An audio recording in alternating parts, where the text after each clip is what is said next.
स्वागत है आप सभी का एक बार फिर से क्यूबिक्स क्लासेस में। दोस्तों, जैसे कि आप लोगों को भी पता है कि अभी हम लोगों का ये जो सेशन जो चल रहा है उत्तर प्रदेश समान अध्ययन का चल रहा है। तो समान अध्ययन का जैसे कि मेरा जो पिछला वीडियो जो गया था तो उसी से रिलेटेड आज जो है आप लोगों को मैं इस प्लेटफॉर्म पे, तो इस 2020 सीरीज़ का मतलब क्या है कि ये 2020 सीरीज़ का मतलब जैसे क्रिकेट के 2020 से है उसी कंसेप्ट पे लिया गया है। लेकिन इसमें मेनली जो है एग्ज़ाम में आए हुए एग्ज़ाम में जो क्वेश्चन जो आए हुए हैं जो बहुत ही महत्वपूर्ण मतलब वेरी वेरी इंपॉर्टेंट क्वेश्चंस को कलेक्ट करके और बनाया गया है कि जो कि अगर आप एग्ज़ाम में जाते हो तो इसमें से क्वेश्चन मिलने के चांसेस जो है बहुत ही ज़्यादा होते हैं। ठीक है, तो देर ना करते हुए हम शुरुआत करते हैं। क्वेश्चन आपके सामने डिस्प्ले पे है। ठीक है, एक एक करके, जैसे कि जो हमारा जो टॉपिक था अभी हम लोग जो पढ़ रहे थे, क्या भौतिक संरचना जो पढ़ रहे थे, क्या फिजिकल स्ट्रक्चर था, तो फिजिकल स्ट्रक्चर से ही रिलेटेड और जो रिवर का जो मैंने जो टॉपिक जो कराया था तो उन दोनों टॉपिक को थोड़ा सा मिक्स करके जो है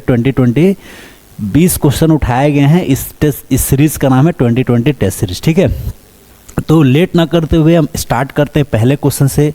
क्वेश्चन होगा आपके सामने डिस्प्ले पे, निम्न में से प्रदेश का कौन सा जनपद, ध्यान से पढ़िएगा, निम्न में से कौन सा जनपद, ठीक है, उत्तराखंड, हरियाणा, हिमाचल के साथ सीमा बनाता है। ठीक है, बहुत ही महत्वपूर्ण क्वेश्चन है। जैसे मैंने मैप पे भी डिस्कस कराया था और मैंने बार बार ये बात बता रहा था कि मैप का कंसेप्ट होना बहुत ही ज़रूरी है, क्योंकि ज़्यादातर क्वेश्चन जो है आप मैप के बेसिस पे ही कर पाते हैं। ठीक है, तो जैसे कि आपको पता है ऑप्शन जो है इसमें 4 ऑप्शन आपके सामने हैं। कौन कौन से? मेरठ हुआ, सोनभद्र है, सहारनपुर है, मुजफ्फरनगर है। ठीक है, तो देखिए सोनभद्र का तो कोई चांस ही नहीं है, क्योंकि सोनभद्र आपका किधर पड़ता है?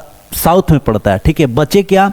तो ये जो है उत्तराखंड, हरियाणा, हिमाचल की अगर जो बात करें तो ये क्या, ये उत्तर पश्चिम डायरेक्शन में पड़ता है। किधर पड़ता है? उत्तर पश्चिम डायरेक्शन में। तो हम ऑप्शन में वही जिला को देखेंगे या उसी स्थान को देखेंगे जो कि उत्तर प्रदेश के उत्तर और पश्चिम में। ठीक है, तो अगर जब मेरठ की बात किया जाए तो मेरठ का क्या, मेरठ पश्चिम में तो जरूर है। ठीक है, लेकिन ये उत्तराखंड से कनेक्टेड नहीं है। ठीक है, अगर जो हम बात करें हरियाणा से तो जरूर कनेक्टेड है, लेकिन हिमाचल से भी कनेक्टेड नहीं है। और वहीं अगर जो हम बात करें मुजफ्फरनगर की, तो मुजफ्फरनगर भी क्या, उसी का पड़ोसी जिला है।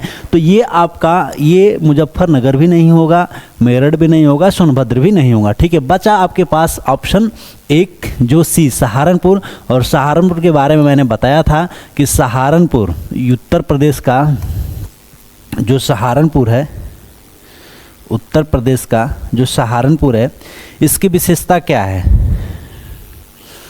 इसकी क्वालिटी क्या है? जैसे कि मैंने कल बताया था कि ये बिल्कुल ऊपर वाला हिस्सा। ठीक है, तो ऊपर वाला हिस्सा होने के नाते, ठीक है, यह इधर से उत्तराखंड के साथ यह टच करता है। ठीक है, यह जो है उत्तराखंड के साथ स्पर्श करता है, जबकि ऊपर यह जो है हिमाचल से लग जाता है। किससे? हिमाचल से। और इधर ये वाला जो इसका जो पोर्शन है वो हरियाणा को स्पर्श करता है। ठीक है, तो ये याद रखिएगा कि सहारनपुर उत्तर प्रदेश का एकमात्र ऐसा जिला है जो कि किससे, उत्तराखंड से, हिमाचल प्रदेश से और हरियाणा, इन तीनों राज्यों को स्पर्श करता है। वही अगर जो सर्वाधिक जिलों की बात करेगा, जब भी जैसे क्वेश्चन आपसे पूछ ले कि उत्तर प्रदेश का कौन सा ऐसा जिला है जो सर्वाधिक राज्यों को स्पर्श करता है, तो उस कंडीशन में आपका आंसर क्या हो जाएगा? उस कंडीशन में आपका आंसर हो जाएगा क्या? सोनभद्र। ठीक है, जो सर्वाधिक राज्यों के साथ जो है स्पर्श करता है। ठीक है, तो अच्छा लगा कि इस क्वेश्चन का आप लोगों ने आंसर सही किया। ठीक है, चलिए इसी तरह से फिर हाजिर है एक बार फिर से नए क्वेश्चन के साथ। अगला क्वेश्चन होगा डिस्प्ले पे, अगला क्वेश्चन होगा घटते क्रम में, क्षेत्रफल के घटते क्रम में सही विकल्प का चयन करना है। ठीक है, तो जायज़ सी बात है, ये जो है इसमें सारे ऑप्शन में उत्तर प्रदेश तो है, सब में क्या उत्तर प्रदेश है। ठीक है, लेकिन क्वेश्चन क्या कह रहा है कि क्षेत्रफल में घटते क्रम में और राज्य को किसको अरेंज करना है? राज्य को अरेंज करना है। ठीक है, तो सबसे पहले तुम ये देख लें कि अगर जो बड़ा राज्य दिया हुआ है, ठीक है, राज्य जो भी दिया हुआ तो घटते क्रम में आपको सेलेक्ट करना, ठीक है। तो नो डाउट राजस्थान पहले नंबर पे है, इसमें भी राजस्थान पहले नंबर पे है, ठीक है। महाराष्ट्र यहाँ पे दूसरे नंबर पे दे दिया, एमपी यहाँ दूसरे नंबर पे है। यहाँ पे अगर जो एमपी है तो एमपी के बाद एमपी देखा जाए तो दूसरे नंबर पे है, तो महाराष्ट्र कितने नंबर पे, तीसरे नंबर पे है। लेकिन राजस्थान इसमें दे दिया है, तो राजस्थान में आने का मतलब क्या है कि ये ऑप्शन आपका क्या है, गलत है, ठीक है। बचे आपके पास 3 ऑप्शन, उसमें से भी अभी 2 पे हम देख रहे हैं कि राजस्थान है, महाराष्ट्र है, मध्य प्रदेश है, उत्तर प्रदेश है। ऑप्शन बी क्या है, राजस्थान है, मध्य प्रदेश है, महाराष्ट्र है और उत्तर प्रदेश है। ऑप्शन डी क्या है, तो ऑप्शन डी है आपका राजस्थान, गुजरात, मध्य प्रदेश और उत्तर प्रदेश, ठीक है। तो अगर हम गुजरात की बात करेंगे तो गुजरात क्या है, गुजरात का टॉप 5 में भी नहीं है। जैसे कि कल हम लोगों ने टॉपिक में भी पढ़ा था कि जो क्षेत्रफल की दृष्टि से भारत के जो 5 जो बड़े जो राज्य हैं, 5 जो बड़े जो राज्य हैं उनमें से कौन कौन आते हैं, तो पहले नंबर पे कौन आता है, पहले नंबर पे आता है राजस्थान, ठीक है। दूसरे नंबर पे आता है एमपी, तीसरे नंबर पे आता है महाराष्ट्र,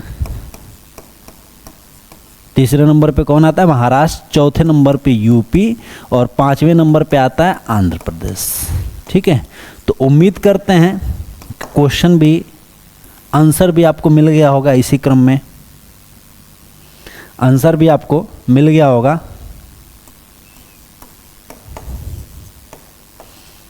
आंध्र प्रदेश, ठीक है। तो टॉप 5 में भी गुजरात नहीं है, यानी आपका ये भी क्या होगा, ये भी जो है गलत हो जाएंगे। बचे आपके पास 2, तो राजस्थान के बाद क्या है, मध्य प्रदेश है, मध्य प्रदेश के बाद क्या है, महाराष्ट्र है, देन क्या है यूपी, देन क्या है उत्तर प्रदेश, ठीक है। तो आपका राइट आंसर क्या हो जाएगा, बी हो जाएगा, ठीक है। बहुत सारे लोगों ने, आप लोगों ने इस क्वेश्चन का भी सही आंसर किया, मतलब कि वीडियो काम कर रही है, ठीक है, यानी आप लोग अच्छे से पढ़ाई कर रहे हैं। चलो नेक्स्ट क्वेश्चन पे चलते हैं। अगला क्वेश्चन डिस्प्ले पे होगा। सारे ही ये मज़ेदार क्वेश्चन है, ये ऐसे क्वेश्चन है जो कि आपकी एग्ज़ाम में बार बार रिपीट किए हुए हैं। ये स्पेशली इस सीरीज़ में रिपीटेड और रेपुटेड क्वेश्चन को ही उठाया जाता है, ठीक है। यानी ये जो 2020 का सीरीज जो क्यूबिक्स क्लासेस जो के द्वारा जो चलाया जाता है, तो विशेष ध्यान दिया जाता है कि इस टेस्ट में, ये जो 2020 जो टेस्ट सेगमेंट है, इसमें टॉपिक से रिलेटेड या एग्ज़ाम से रिलेटेड महत्वपूर्ण क्वेश्चन को ही उठाया जाता है और इसमें रिपीटेड और रेपुटेड दोनों तरह के क्वेश्चन पे मेन जो है फोकस किए जाते हैं, ठीक है।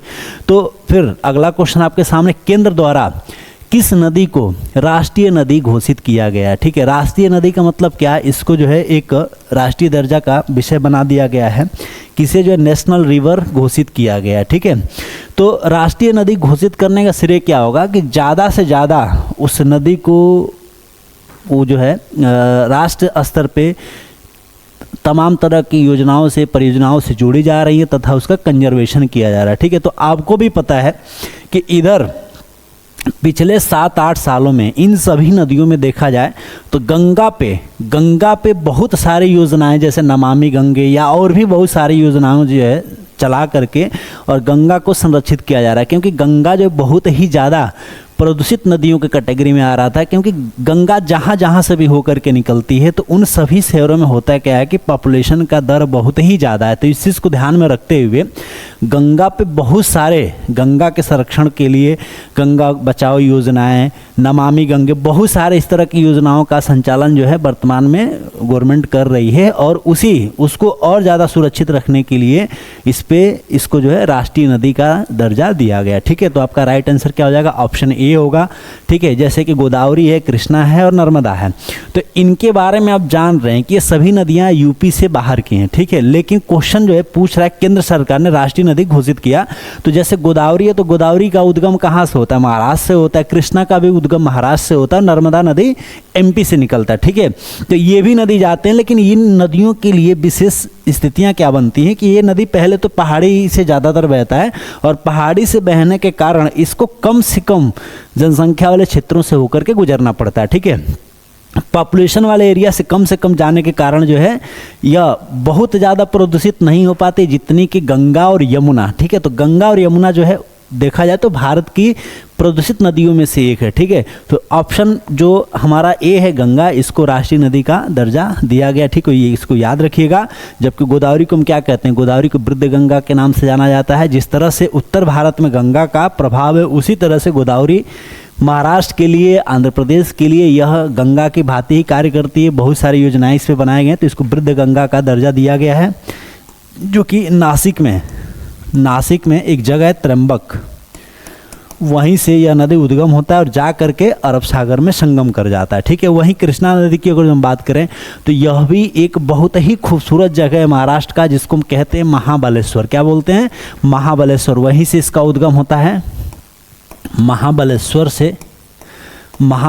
से इसका उद्गम होता है और जा कर के यह भी जो है बंगाल की खाड़ी में संगम कर जाता है, ठीक है। वही अगर जो नर्मदा की हम बात करेंगे तो नर्मदा नदी अरब सागर में जा कर के संगम करता है, गुजरात में अरब सागर में जा कर के संगम कर जाता है और यह जो है छत्तीसगढ़ के अमरकंटक से निकलती है, ठीक है। और ये बीचों बीच मध्य प्रदेश से बीचों बीच ये नदी होकर के गुजरती है, ठीक है।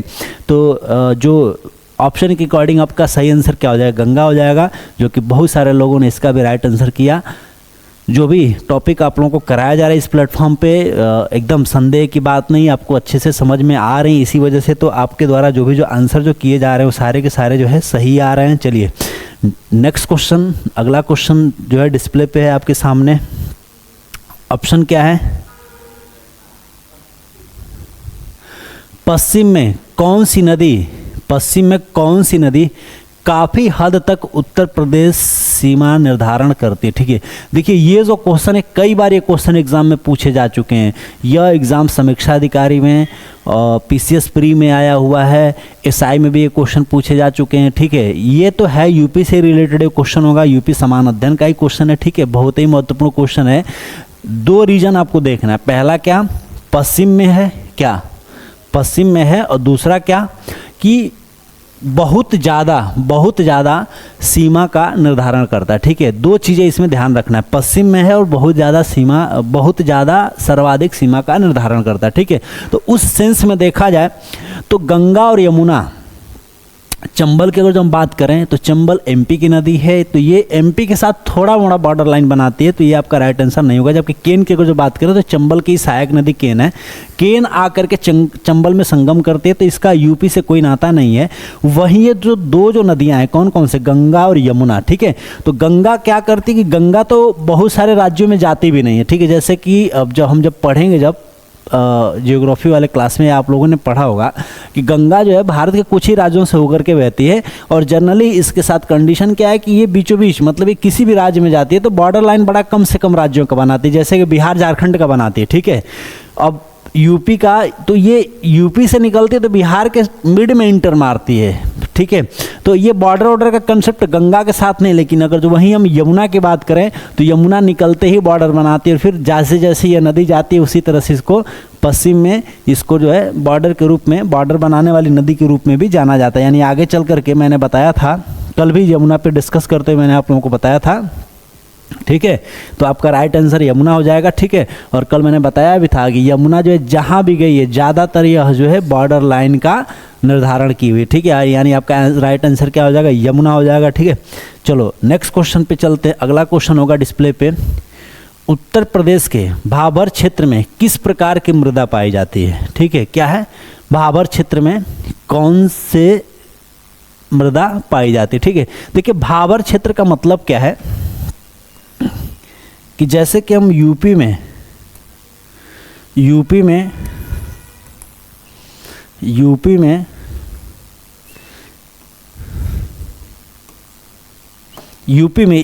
ये जो एरिया है इसको हम भाबर क्षेत्र कहते हैं। ये क्या, ये भाबर क्षेत्र है। तो इधर आपको पता है कि इस एरिया पर सबसे ज़्यादा प्रभाव किसका पड़ता है, इस पे जो है इधर विंध्य श्रेणी का प्रभाव पड़ता है। तो विंध्य श्रेणी के प्रभाव होने के नाते यहाँ की ज़मीन कैसी होगी, तो मैंने कल बताया था, कल जब मैं पढ़ा रहा था तो उस वाले वीडियो में मैंने बताया था, टॉपिक में मैंने बताया था कि जो उत्तर प्रदेश का बीच में जो एरिया ये क्या है, ये मैदानी है, मध्य मैदानी भाग कहते हैं। जबकि ऊपर वाला क्या है, ये तराई क्षेत्र है। क्या है, उत्तर प्रदेश का तराई क्षेत्र है, ठीक है। तो ये तीन इसके अलग अलग जो है पार्ट मैंने बताया था। ऊपर क्या तराई क्षेत्र, बीच में मैंने बताया था मध्य मैदानी भाग, तथा सबसे नीचे मैंने क्या बताया था भावर क्षेत्र जो कि पठारी क्षेत्र है। तो पठार की मृदा कैसी होती है? कंकड़ीली और पथरीली। कैसी होती है? कंकड़ीली और पथरीली। चलिए बहुत बढ़िया। जैसे भूर की अगर जो हम बात करें तो ये मिट्टी क्या होती है? भूर जो मिट्टियाँ जो होती हैं ना, तो जनरली क्या होता है कि जब बाढ़ वगैरह जब आते हैं तो वो बहुत ज़्यादा दलदल होने की वजह से मिट्टियाँ जो टूटना स्टार्ट होती है, ठीक है, वो उसका अपर्दन होता है। वहीं अगर जो जलोढ़ की हम बात करें तो ये नदियों के सहारे यही मिट्टी आती है, बाद में टूटना स्टार्ट हो जाती है, तो उसको भूर मिट्टी कहते हैं। जबकि दलदली की अगर जो बात करें तो पानी जा कर के वहाँ पर डंप होने लगता है, ठीक है, यानी जो तराई वाला जो क्षेत्र है, यानी ये इन जगहों पे ज़्यादातर देखेंगे तो झीलें वगैरह पाई जाती है। और दलदली क्षेत्रों में जनरली देखा जाए तो धान की उपज के लिए इसको मुख्य भूमि माना जाता है, गन्ने की उपज के लिए मुख्य भूमि होती है। तो जो तराई वाला जो एरिया जो है यहाँ पे दलदली मिट्टियाँ पाई जाती हैं।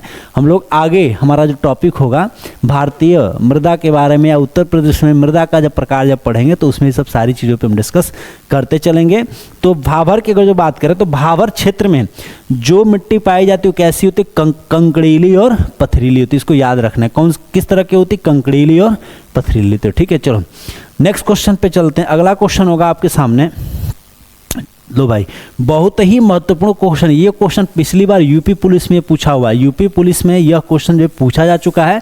हथनी कुंड क्या है? हथनी कुंड परियोजना किस नदी पर है? हथनी कुंड परियोजना जो है ये किस नदी पे है? तो टॉपिक भी है हम लोगों का। डैम वगैरह जब पढ़ेंगे तो उसमें चीज़ें आपको पता चलेगी। लेकिन कल हमने कुछ नदियों के बारे में डिस्कस किया था। तो कल मैंने जैसे कि आप लोग को रामगंगा के बारे में बताया था, गंगा के बारे में बताया था, सरयू नदी, यमुना, इन सब पे हम लोगों ने कल डिस्कस किया था। तो वहीं अगर जब हम हथनी कुंड परियोजना की बात करें, हथनी कुंड ये जो परियोजना है, तो ये जो परियोजना एक डैम है। अब परियोजना का मतलब क्या है? जैसे किसी भी अगर जो नदी घाटी परियोजना की हम बात करें तो ये परियोजनाएं हमेशा जो है कई सारे उद्देश्यों की पूर्ति के लिए बनाए जाते हैं, ठीक है। जैसे कि अगर जो बात किया जाए तो उस एरिया में बाढ़ रोकने के लिए, उस एरिया में सिंचाई करने के लिए, या कृषि कार्य के लिए, या बिजली बनाने के लिए, मतलब बहुत सारे उद्देश्यों के साथ जो है परियोजनाओं का निर्माण होता है, ठीक है। तो उसी तरह की परियोजना जो है हथनी कुंड के नाम से बनाई गई है। और यह जो परियोजना है यमुना नदी पे है। किस पे है? यमुना नदी पे, ठीक है। याद रखिएगा ये क्वेश्चन बहुत ही महत्वपूर्ण है, ठीक है। ये पिछली बार ये एग्जाम में क्वेश्चन पूछा जा चुका है, ठीक है। चलो अच्छा लगा कि कम से कम मैक्सिमम लोगों ने इस क्वेश्चन का सही आंसर किया। इसी तरह से आप लोग जो है अपना प्रयास करते रहिए, ठीक है। ऐसे ही इस प्लेटफॉर्म पे आपको महत्वपूर्ण क्वेश्चन का सीरीज मिलता रहेगा सारे एक्सपर्ट के द्वारा, ठीक है। बस आप लोगों का एक उचित प्रयास चाहिए ताकि आप ज़्यादा से ज़्यादा, मतलब इस पूरे कि भी क्लासेस का बस यही एफर्ट है, यही प्रयास है कि हम ज़्यादा से ज़्यादा बच्चों को लाभ दे सकें। और आप लोगों का लाभ कैसे होगा? जब हमारे द्वारा जब पढ़ाए गए क्वेश्चंस, T20 सीरीज से क्वेश्चंस, कंटेंट से क्वेश्चंस जब मिलेंगे तो आपको खुद लगने लगेगा कि नहीं, ये जो भी चीज़ें हैं इस प्लेटफॉर्म पे बहुत ही अच्छी चीज़ें हमको प्रोवाइड की जा रही है, ठीक है। नेक्स्ट क्वेश्चन होगा आपके सामने, क्वेश्चन नंबर 7 इस 2020 सीरीज़ का। तो क्वेश्चन आपके सामने है, तो आप लोगों ने पढ़ भी लिया होगा। क्या है? तो निम्न नगरों में भौगोलिक क्षेत्रफल की दृष्टि से घटता हुआ सही क्रम क्या होगा? ठीक है, क्या है क्वेश्चन? निम्न नगरों में भौगोलिक क्षेत्रफल की दृष्टि से घटता हुआ सही क्रम क्या होगा? ये चीज़ें, यानी पहले हमको क्या करना, पहले बड़ा उठाना है, फिर छोटा, फिर उससे छोटा, फिर लास्ट में सबसे छोटा। नगर की बात कर रहा है, नगर की। चलो, तो अगर जो भदोही की हम बात करें तो भदोही अपने आप में क्या है? बहुत ही छोटा जगह है। भदोही जो है अपने आप में बहुत ही छोटा जगह है। तो फिर भदोही से बड़ा तो वाराणसी, यानी आपका ये ऑप्शन क्या होगा? गलत होगा। वहीं अगर जो हम बात करें गौतम बुद्ध नगर और वाराणसी की, तो अगर जो कंपेरिजन करेंगे, कंपेरिजन अगर जो करें तो बागपत क्या है? बागपत आपका भदोही से बड़ा जगह है, यानी देखा जाए तो इस भी आंसर आपका क्या होगा? गलत होगा, ठीक है। देखिए इसी तरह से आपको कंसेप्ट लगाने हैं, ठीक है। जब भी अगर जो आप स्टेट से रिलेटेड अगर जो इस तरह से क्वेश्चंस करते हैं, तो जब तक आप शहरों के बारे में प्रॉपर नॉलेज नहीं रख पाएंगे तो इस तरह का क्वेश्चंस का आसान सॉल्व करना थोड़ा मुश्किल होगा, ठीक है। अब वहीं अगर जो हम बात करें वाराणसी, तो वाराणसी के बाद तुरंत बागपत दे दिया, बीच में भदोही आ गया, बीच में भदोही आ गया, यानी ये भी आपका क्या होगा? गलत होगा। अगर जो हम सीक्वेंस से देखें तो वाराणसी बड़ा नगर है, उसके बाद गौतम बुद्ध नगर, जिसको कि नोएडा के नाम से जानते हैं। और आपको पता है कि नोएडा का मैक्सिमम, मतलब पूरा एरिया नोएडा किस में आता है? NCR में आता है। किस में आता है, एनसीआर में आता है, ठीक है।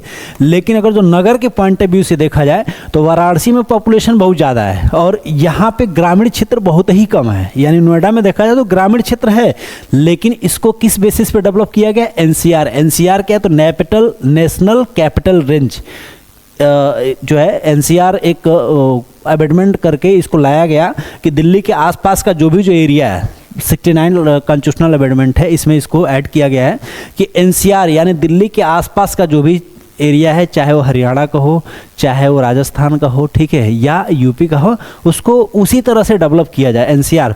तो ये दो जो है बड़े शहर हैं। इसके बाद अगर इनमें से देखें तो भदोही इनमें से सबसे छोटा होगा। यानी सीक्वेंस से आपको मिल गया कि सबसे बड़ा कौन सा है। सबसे बड़ा आपका वाराणसी है, दूसरे नंबर पे आपका गौतम बुद्ध नगर है, तीसरे नंबर पे इसमें से बागपत और चौथे नंबर पे भदोही, ठीक है। यानी आपका राइट आंसर क्या होगा, राइट आंसर आपका डी हो जाएगा। देखिए ये क्वेश्चन जो है बहुत ही साधारण, इसको हम नहीं कहेंगे। इस तरह के क्वेश्चन जनरली जो है ना स्टेट एग्जाम में, जो पीसीएस वगैरह का जो एग्जाम होते हैं, आरओ का एग्जाम होता है, वैसे क्वेश्चन पूछे जाते हैं। तो इस सीरीज में किया क्या गया है कि जो पॉपुलर क्वेश्चन है, जो किसी भी स्टेट के सेगमेंट में कोई भी अगर जो एग्जाम हुआ है और उस एग्ज़ाम में जो क्वेश्चन जो पूछे गए हैं उसी पे मेन जो है फोकस करके इसको बनाया गया, ठीक है।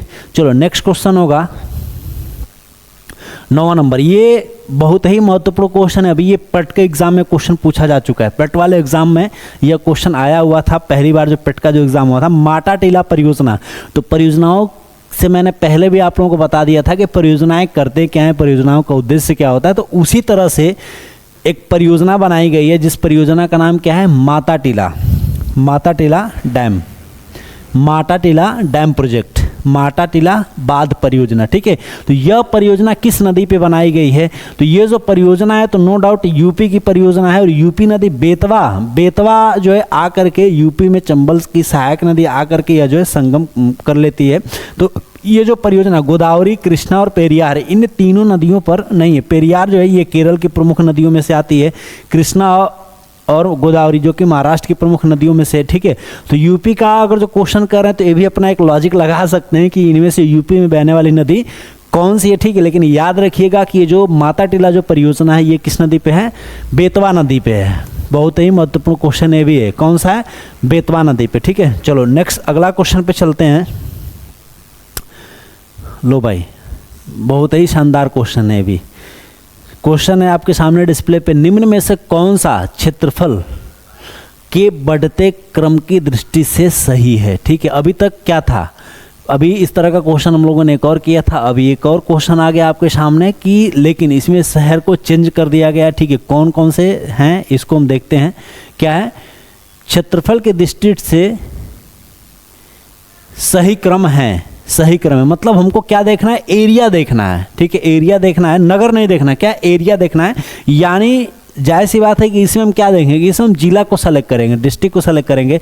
तो आपको भी पता है कि उत्तर प्रदेश का जो सबसे बड़ा जो जिला है एरिया में, कौन से, लखीमपुर खीरी है। लेकिन लखीमपुर खीरी तो ऑप्शन में नहीं दिख रहा है, लेकिन दूसरा बड़ा जिला आपको दिख रहा है।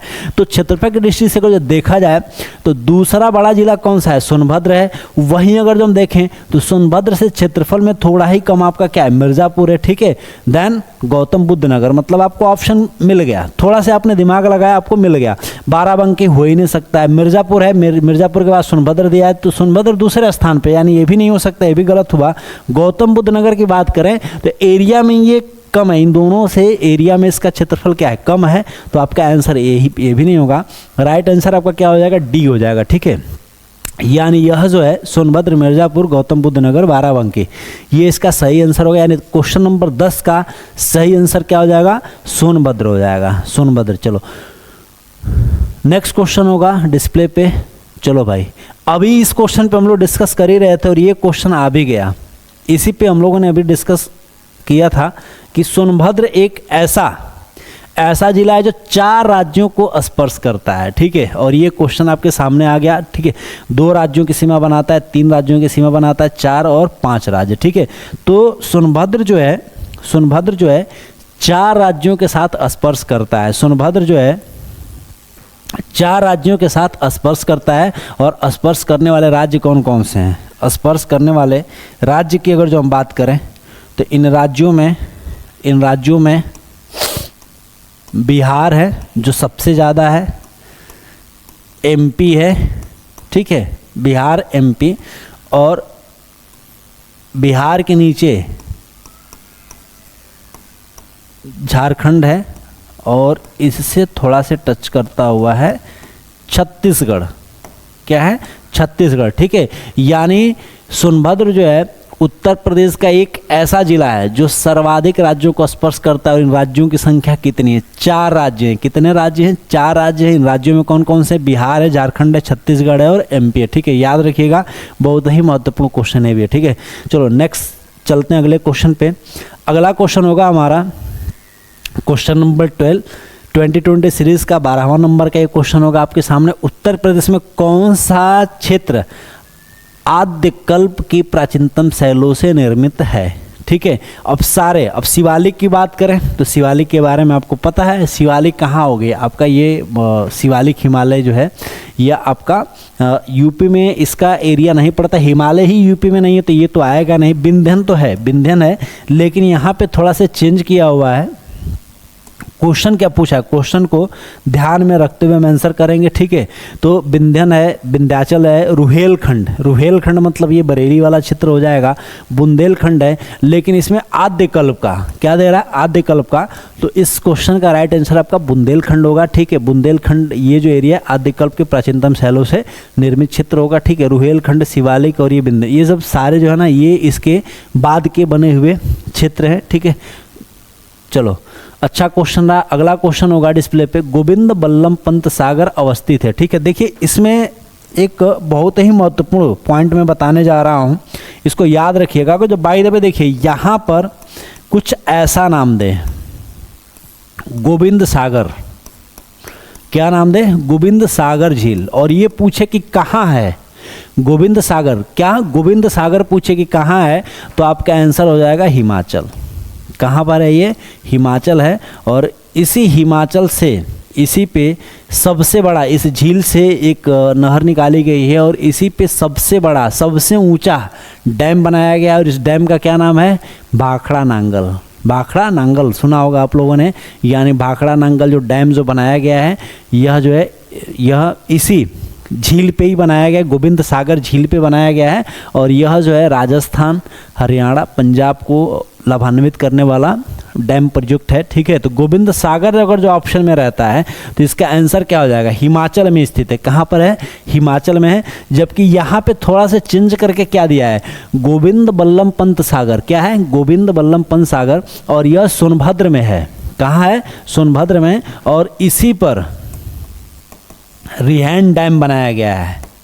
कौन सी परियोजना है? तो रिहंद बांध परियोजना, याद रखिएगा। कौन सी परियोजना? रिहंद डैम प्रोजेक्ट इसी नदी पर स्थित है। रिहंद नदी, रिहंद नदी जो है सोन की सहायक नदी है, सोन की सहायक नदी है। और इसी नदी का पानी जो है स्टोर हो जाता है।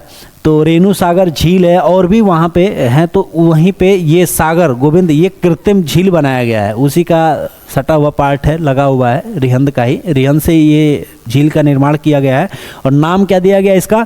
गोविंद बल्लभ पंत सागर, ठीक है। तो ये कहाँ होगा? सोनभद्र में होगा, याद रखिएगा। बहुत ही महत्वपूर्ण पॉइंट है। ये झील में भी पूछ सकता है कि गोविंद पंत सागर झील कहाँ स्थित है? सोनभद्र में होगा, ठीक है। गोविंद सागर कहाँ है? हिमाचल में होगा। या गोविंद बल्लभ पंत सागर भारत के किस राज्य में है? तो उत्तर प्रदेश में होगा, ठीक है। बहुत सारे ऐसे क्वेश्चन जो है इनसे बनाए जा चुके हैं, ध्यान रखिएगा इस पे। चलो नेक्स्ट क्वेश्चन है, उत्तर प्रदेश में सर्वाधिक वर्षा क्षेत्र है, ठीक है। सबसे ज़्यादा वर्षा कहाँ होता है भाई? तो तराई में होता है। इसमें एकदम बिल्कुल बिना सोचे समझे आंसर कर लेना है। पूर्वी गंगा मैदान, मध्य गंगा मैदान, पश्चिम गंगा मैदान, ठीक है। नहीं, ये हिमालय का जो हिमालय है, हिमालय का जो नीचे वाला जो एरिया है ना, नीचे वाला जो कि उत्तर प्रदेश से जो कनेक्टेड है, उत्तर प्रदेश से जो कनेक्टेड है, तो इस क्षेत्र में यानी जो बादलें जो हैं क्या हिमालय से टकरा करके, और ज़्यादातर क्या उसकी ऊंचाई ज़्यादा होने की वजह से उस एरिया में वर्षा जो है बहुत ही ज़्यादा होते हैं। तो आपका राइट आंसर क्या हो जाएगा? राइट आंसर आपका हो जाएगा तराई क्षेत्र में। यानी उत्तर प्रदेश में सर्वाधिक वर्षा का क्षेत्र अगर जो देखा जाए तो आपका क्या होगा? तराई क्षेत्र होगा, ठीक है। क्या होगा? तराई क्षेत्र। चलो नेक्स्ट है, अगला क्वेश्चन आपके सामने निम्नलिखित में से सर्वाधिक वर्षा वाला जिला। अभी हम लोगों ने एरिया पढ़ा था, पीछे वाले क्वेश्चन में क्या था, एरिया था, जबकि अभी क्या है, ये आपका जिला दिया हुआ है। ठीक है, तो इनमें बताना है कि इनमें से सर्वाधिक, अभी सर्वाधिक जो क्षेत्रफल की बात कर रहा है, ठीक है, सर्वाधिक क्षेत्रफल की बात कर रहा है कि इसमें से सबसे बड़ा, यानी क्षेत्रफल में देखा जाए तो इनमें से सबसे बड़ा जिला कौन सा, यही चीज़ आपको बताना है। ठीक है, तो सोनभद्र के बारे में मैंने परिचय दिया था कि दूसरे नंबर पे, लखीमपुर खीरी पहले नंबर पे है। अगर जो आपसे सर्वाधिक क्षेत्रफल वाला बड़ा जिला पूछ रहा है तो आपका आंसर क्या हो जाएगा, लखीमपुर खीरी हो जाएगा। बहुत ही हलवा क्वेश्चन है। ठीक है, इस तरह के क्वेश्चन जो है ज़्यादातर पुलिस में, ऐसे पुलिस के एग्जाम में पूछे जा चुके हैं। चलो नेक्स्ट क्वेश्चन पे चलते हैं। अगला क्वेश्चन होगा, क्षेत्रफल की दृष्टि से अति महत्वपूर्ण क्वेश्चन, बहुत ही महत्वपूर्ण क्वेश्चन है। क्षेत्रफल की दृष्टि से उत्तर प्रदेश भारत के राज्यों में स्थान है, किस दृष्टि से, क्षेत्रफल। अगर जो वहीं जनसंख्या पूछ दे, जनसंख्या, ठीक है, कि जनसंख्या की दृष्टि से उत्तर प्रदेश का भारत में स्थान है, तो आपका आंसर क्या हो जाएगा, पहले नंबर पे होगा। ठीक है, पहले नंबर पे। यहाँ की जनसंख्या कितनी है, तो अगर जो जनसंख्या की हम बात करें तो लगभग, मतलब 2011 की जनगणना के अनुसार यहाँ की जो जनसंख्या, जो पॉपुलेशन जो थी 19.98 करोड़ था। अगर जो हम इस समय देखें तो लगभग 25 करोड़ के आसपास यहाँ की पॉपुलेशन हो गई। यानी जनसंख्या के पॉइंट ऑफ व्यू से देखा जाए तो अपना उत्तर प्रदेश नंबर 1 पर है, जबकि वही अगर जो क्षेत्रफल में हम बात करेंगे तो चौथे नंबर पे है। क्षेत्रफल में अगर जो हम बात करें तो 4th प्लेस पे यूपी है, 5th प्लेस पे आंध्र प्रदेश है। अभी हम लोगों ने इसी के बेसिस पे एक क्वेश्चन देखा था। ठीक है, 5वें नंबर पे कौन है, आंध्र प्रदेश, चौथे नंबर पे यूपी, तीसरे नंबर पे महाराष्ट्र है, दूसरे नंबर पे एमपी, पहले नंबर पे राजस्थान। पहले नंबर पे कौन है, राजस्थान है। ठीक है, पहले नंबर पे राजस्थान है। चलो, तो ये जो है चीज़ें समझ आ गई होंगी। बहुत ही महत्वपूर्ण क्वेश्चन का सीरीज चल रहा है और इस क्वेश्चन में वैसे ही क्वेश्चन को शामिल किया गया जो कि एग्जाम में बार बार पूछे जा चुके हैं। ठीक है, नेक्स्ट क्वेश्चन डिस्प्ले पे, निम्नलिखित में से किस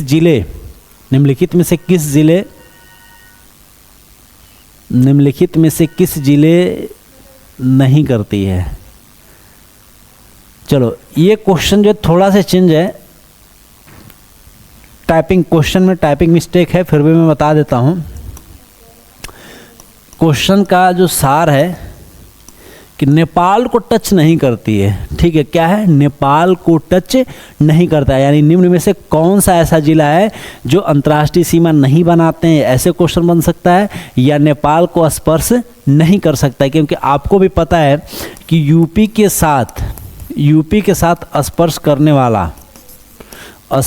वाला एक देश कौन सा है। देश की अगर जो बात करें तो देश है नेपाल। कौन सा है, नेपाल है। ठीक है, क्वेश्चन वही है। दो तरह से क्वेश्चन पूछ सकता है कि कौन सा अंतर्राष्ट्रीय सीमा नहीं बनाता है। ठीक है, या क्वेश्चन आपसे ये पूछेगा कि नेपाल को टच नहीं करता है। तो पीलीभीत की अगर जो बात करें तो ये भी उत्तराखंड नेपाल दोनों को स्पर्श करता है। श्रावस्ती की अगर जो बात करें तो केवल नेपाल से लगा हुआ है। बलरामपुर की अगर जो बात करें तो ये भी नेपाल से लगा हुआ है।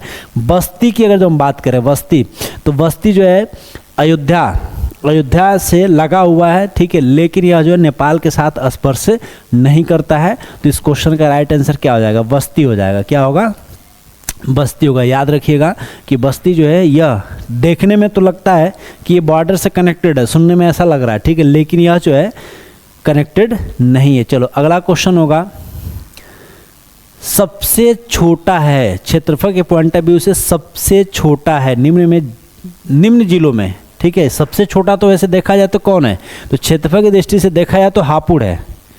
क्षेत्रफल की दृष्टि से उत्तर प्रदेश का सबसे छोटा कौन सा है, हापुड़ है। और सबसे बड़ा कौन सा है, सबसे बड़ा है लखीमपुर। क्या है, लखीमपुर खीरी। क्या, लखीमपुर खीरी। सबसे बड़ा कौन सा, लखीमपुर खीरी। सबसे छोटा क्या है, हापुड़ है। सबसे छोटा हापुड़, सबसे बड़ा लखीमपुर खीरी है। ठीक है, निम्न में से सबसे छोटा हापुड़ और सबसे बड़ा लखीमपुर खीरी। लेकिन मजे की बात यह है कि ऑप्शन में हापुड़ नहीं दिया हुआ है। ठीक है, इसमें से छांटना है कि इसमें से सबसे छोटा कौन सा है। ठीक है, तो क्षेत्रफल के पॉइंट ऑफ व्यू से देखा जाए तो इनमें से इन चारों में से सबसे छोटा कौन सा होगा? वाराणसी होगा, ठीक है। बाकी ये सब सारे जो जिले हैं ये क्षेत्रफल के पॉइंट ऑफ व्यू से उत्तर प्रदेश के बड़े जिलों की कैटेगरी में आते हैं, जिसमें गाजीपुर है, इलाहाबाद यानी वर्तमान का प्रयागराज, क्या है ये? वर्तमान का प्रयागराज है, ठीक है, प्रयागराज है।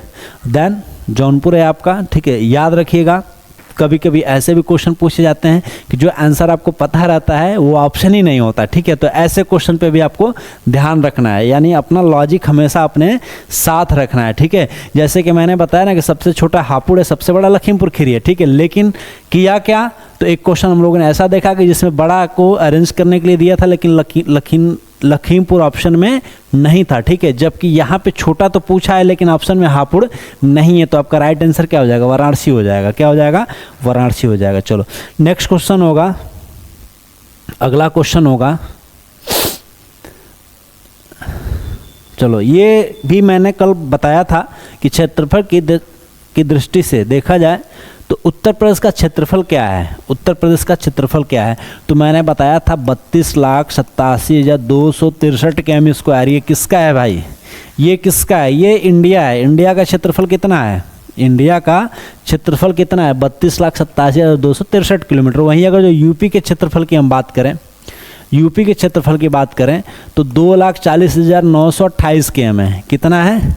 2,40,928 किलोमीटर। अगर जो हम परसेंटेज निकालेंगे तो लगभग 7.33% आएंगे, ठीक है। राइट आंसर आपका क्या हो जाएगा? डी हो जाएगा। क्या हो जाएगा? डी हो जाएगा। याद रखिएगा, ये क्वेश्चन यूपी SSC के पेट के एग्जाम में फॉरेस्ट गार्ड में भी पूछा हुआ है, पुलिस में भी पूछा हुआ है, ठीक है। फॉरेस्ट गार्ड एग्जाम में क्वेश्चन पूछा जा चुका है, कई बार ये क्वेश्चन जो है पेट के एग्जाम में पूछे जा चुके हैं, ठीक है। नेक्स्ट क्वेश्चन होगा आपके सामने,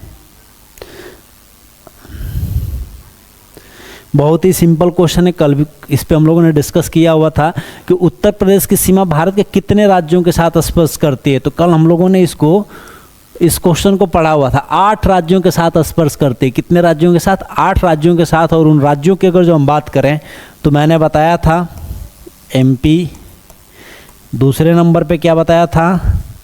उत्तराखंड, तीसरे नंबर पे बोलते रहिए भाई राजस्थान, शाबाश बोलते रहिए राजस्थान। चौथे नंबर पे कौन है भाई? हरियाणा है। देन बिहार, ठीक है। और इसके बाद जो छोटे छोटे हैं जिसमें से इसको याद रखिएगा, हिमाचल प्रदेश, छत्तीसगढ़ और झारखंड, छत्तीसगढ़ और झारखंड, ठीक है। तो 8 राज्य आपके सामने, याद रखिएगा। सबसे ज़्यादा भी मैंने कल बताया था कि यह जो है MP के साथ है, सबसे कम किसके साथ है? तो हिमाचल के बाद मैंने बताया था छत्तीसगढ़। तो ये ऑप्शन आपका बताएगा कि आपका सही आंसर क्या होगा, ठीक है। तो ये 8 राज्य हैं जिसके साथ यूपी का, और यूपी के लिए मैंने एक और बात आप लोगों को बताया था कि सबसे भारत का एकमात्र ऐसा राज्य है जो कि सर्वाधिक राज्यों के साथ जो है स्पर्श करता है, ठीक है। तो ये याद रखिएगा। तो आज के इस 2020 सीरीज़ में आप लोगों को पता चल गया होगा कि आप लोगों का लेवल क्या है, या फिर जो मैंने पढ़ाया था कल की क्लास से कितना क्वेश्चन इसमें आया हुआ है। जनरली ये ऐसे क्वेश्चन है जो कि एग्ज़ाम में बार बार रिपीट किए हुए हैं, कई बार ये क्वेश्चन जो एग्ज़ाम में पूछे जा चुके हैं। तो बिल्कुल उसी तरह से इस प्लेटफॉर्म पे आपको सारे सब्जेक्ट का 2020 सीरीज़ मिलता रहेगा। इसको एंजॉय करिए, सॉल्व करिए और अपने एग्ज़ाम में अच्छे मार्क्स लाइए, ठीक है। इसी कामना के साथ आप सभी का तहे दिल से धन्यवाद। आप लोग जहाँ भी रहें मस्त रहें, ठीक है। फिर हाजिर होंगे एक नए टॉपिक के साथ और एक नए 2020 सीरीज़ के साथ। तो बने रहिए इस चैनल को, और अगर जो आप इस चैनल पर नए हैं तो इस चैनल को सब्सक्राइब करना ना भूलें, साथ ही बेल आइकन का बटन भी दबाएं ताकि आने वाले हर वीडियो का नोटिफिकेशन जो है आप तक जाता रहे। अच्छा लगा आप लोगों के इस सपोर्ट के लिए, मैक्सिमम लोगों ने इस क्वेश्चंस का आंसर किया। तो इसी तरह से हौसले का आवश्यकता है इस हमारी पूरी टीम को, प्लेटफॉर्म को। तो इस चैनल को जो जो भी ज़रूरतमंद लोग हैं, जो आगामी एग्ज़ाम उत्तर प्रदेश वाली जो भी होने वाले हैं, देने वाले हैं, तो उनको भी इस चैनल से अवगत कराएं और चैनल को सब्सक्राइब करना न भूलें। Thanks for watching this segment.